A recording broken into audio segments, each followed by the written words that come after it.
Hi friends, உங்களுக்கு நல்ல சாவு வரணுமா? உங்களுக்கு நல்ல சாவு வரணும்னா நீங்க திமுகவுக்கு ஓட்டு போடணும். அதாவது உதயசூரியன் சின்னத்துல ஒரு குத்து குத்தணும் அப்படின்னு நான் சொல்லல. நீங்களே பாருங்க யார் சொன்னாங்கன்ட்டுன்னு. அந்த ஹாஸ்பிட்டல் போய் வந்த நோயாளி அவன் சொந்தக்காரன் ஓட்டு போட்டு ஜெயிக்கும்.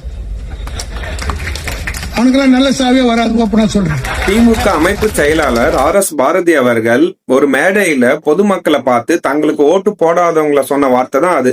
அது மட்டும் இல்லாம இன்னொரு ஸ்பெஷல் ஐட்டத்தை தூக்கி வீசியிருக்காரு. அந்த வீடியோவும் போட்டிருக்கேன், பாத்துட்டு வாங்க. நமக்கு என்ன ஓட்டு போட்டு வந்தானே எல்லாம் விசிலுக்கு ஓட்டு போட்டு போற கஞ்சாட்சி உட்காந்துக்கிறாங்க. அதாவது விசிலுக்கு ஓட்டு போட்ட 1.25 கோடி பேரும் கஞ்சா அடிச்சிட்டு இருக்காங்களாம்.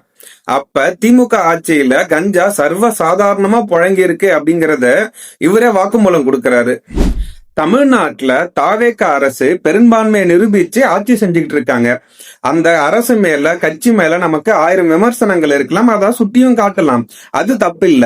ஆனா எதிர்கட்சியா இருந்து மக்கள் பிரச்சனைகளையும் ஒரு அரசின் குறைகளையும் ஆளும் கட்சிக்கு சுட்டி காட்ட வேண்டிய உதயநிதியும் RS பாரதி போன்றவர்களும் மேடை போட்டு வெட்ட வெளியில் தனிநபர் தாக்குதலும் ஆபாச பேச்சுக்களும் தங்களுக்கு வாக்களிக்காத மக்களை சபிப்பதுமாய் இருக்காங்க. எங்க தண்ணி வருதோ இல்ல அங்க தண்ணி வரணும். காவிரி சொன்ன திமுக எதிர்கட்சியா செயல்படாததால 3ஆம் இடத்தில் இருக்கும் அதிமுக அந்த கடமையை தன் கையில் எடுத்து மக்கள் பிரச்சனையோ இந்த அரசோட தவறுகளையும் சுட்டி காட்டி கவன ஈர்ப்பு தீர்மானம் கொண்டு வந்து அதன் மேல விவாதம் நடத்தி அந்த பிரச்சனைக்கான சொல்யூஷனை தேடுறதுல அவங்க முயற்சி பண்ணிட்டு இருக்காங்க. நீங்க சட்டசபையை தினமும் நேரலையில பார்த்திருக்கீங்கன்னா திமுக அதிமுக தாவேகோட பர்ஃபார்மன்ஸ் எப்படி இருந்துச்சு அப்படிங்கறத கீழே கமெண்ட்ல மென்ஷன் பண்ணுங்க.